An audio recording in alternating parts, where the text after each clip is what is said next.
Hello hi అండి, అందరికీ నమస్కారం. ఈరోజు కరెంట్ అఫైర్స్ ఏంటి అంటే, మన దేశంలో జరిగినటువంటి మేయర్ ఎన్నికల ఫలితాలను సుప్రీంకోర్టు కొట్టివేయడం జరిగింది. అయితే అది ఏ నగరానికి సంబంధించిన ఎన్నికల ఫలితాలు అంటే చండీగఢ్ ప్రాంతానికి సంబంధించినటువంటి ఎన్నికల ఫలితాలు. దేశంలోని 25 ప్రధాన హైకోర్టులలో ఏ హైకోర్టులో అత్యధిక సంఖ్యలో పెండింగ్ కేసులు ఉన్నాయి? దేశంలోని 25 ప్రధాన హైకోర్టులలో ఏ హైకోర్టులో అత్యధిక సంఖ్యలో పెండింగ్ కేసులు ఉన్నాయంటే అలహాబాద్ కోర్టులో ఎక్కువ సంఖ్యలో అంటే పెండింగ్ కేసులు ఉండడం జరిగింది. అవి ఎన్ని అంటే 10.74 లక్షలు. నెక్స్ట్ వన్ వచ్చేసి, భారత ప్రభుత్వానికి చెందినటువంటి ఏ సంస్థ ఇటీవల ఒక సమగ్ర రీబ్రాండింగ్ కార్యక్రమాన్ని ప్రారంభించింది? భారత ప్రభుత్వానికి చెందినటువంటి ఏ సంస్థ ఇటీవల ఒక సమగ్ర రీబ్రాండింగ్ కార్యక్రమాన్ని ప్రారంభించడం జరిగింది అంటే భారత పర్యాటక అభివృద్ధి సంస్థ, ITDC. నెక్స్ట్ వన్ వచ్చేసి, మన దేశంలో రైల్వే స్టేషన్ల ఆధునీకరణ సౌకర్యాలను మెరుగుపరిచేందుకు ప్రారంభించిన పథకం పేరేమిటి? మన దేశంలో రైల్వే స్టేషన్ల ఆధునీకరణ సౌకర్యాలను మెరుగుపరిచేందుకు ప్రారంభించినటువంటి పథకం పేరేమిటి అంటే అమృత భారత్.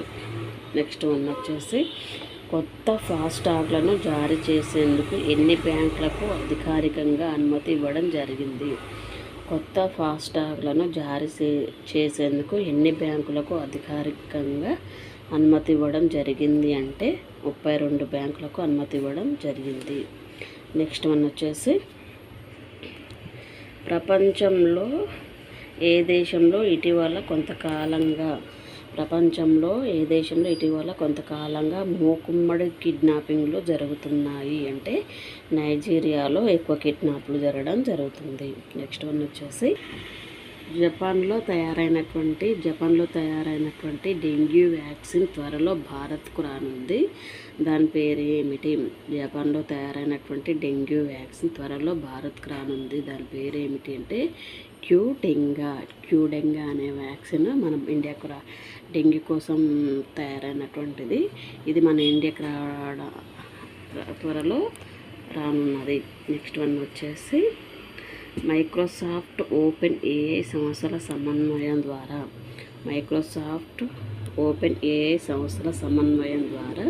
కృత్రిమ మేధస్సు సూపర్ కంప్యూటర్లను తయారు చేసేందుకు ఏర్పాటు చేస్తున్నటువంటి వ్యవస్థ పేరేమిటి? మైక్రోసాఫ్ట్ ఓపెన్ ఏఐ సంస్థల సమన్వయం ద్వారా కృత్రిమ మేధస్సు సూపర్ కంప్యూటర్లను తయారు చేసేందుకు ఏర్పాటు చేసినటువంటి వ్యవస్థ పేరేమిటి అంటే స్టార్ గేట్. నెక్స్ట్ వన్ వచ్చేసి, ప్రపంచంలో మొట్టమొదటి డ్రాగన్ బాల్ థీమ్ పార్క్ ఏ దేశంలో నిర్మిస్తున్నారు? ప్రపంచంలో మొట్టమొదటి డ్రాగన్ బాల్ థీమ్ పార్క్ ఏ దేశంలో నిర్మిస్తున్నారు అంటే సౌదీ అరేబియాలో నిర్మితమవుతుంది.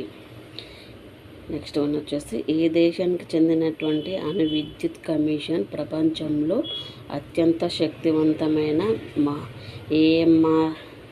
MRI స్కానర్ను విడుదల చేసింది?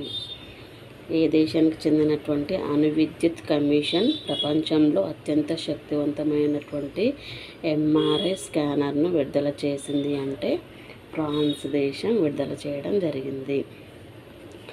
నెక్స్ట్ వన్ వచ్చేసి, కుడివైపు స్టీరింగ్ ఉండే రైట్ హ్యాండ్ డ్రైవ్ కార్లను భారత్కు ఎగుమతి చేసేందుకు టెస్లా కంపెనీ ఏ దేశంలోని ఉత్పత్తి కేంద్రంలో 2024లో తయారు చేయడానికి ప్రారంభిస్తుంది? కుడివైపు స్టీరింగ్ ఉండే కార్లను భారత్కు ఎగుమతి చేసేందుకు టెస్లా కంపెనీ ఏ దేశంలో ఉన్నటువంటి ఉత్పత్తి కేంద్రంలో 2024లో తయారు చేయడం ప్రారంభిస్తుంది అంటే జర్మనీ దేశంలో ఉన్నటువంటి కంపెనీలో ప్రారంభించడం జరుగుతుంది. నెక్స్ట్ వన్ వచ్చేసి, ప్రపంచ వాయు ప్రమాణాల నివేదిక 2023 ప్రకారం ప్రపంచంలో ఏ దేశం అత్యంత పరిశుభ్రమైన గాలిని కలిగి ఉంది అంటే మారిషస్ అనే దేశం అత్యంత పరిశుభ్రమైన గాలిని కలిగి ఉండడం జరిగింది.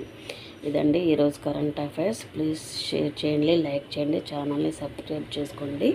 మీరు లైక్ చేయడం వల్ల యూజ్ ఏంటి అంటే వీడియో అనేది మనకు కొంతమందిని రీచ్ అయ్యే ఛాన్స్ ఉంది, కాబట్టి ఈ నోట్స్ వాళ్ళకు కూడా యూస్ఫుల్గా ఉంటుంది. సో లైక్ చేయండి, షేర్ చేయండి. మీ ఫ్రెండ్స్, నైబర్స్, రిలేటివ్స్ ఎవరైనా ఎగ్జామ్స్కి ప్రిపేర్ అయ్యే వాళ్ళు ఉంటే వీడియో అనేది షేర్ చేయండి. Thank you all of you.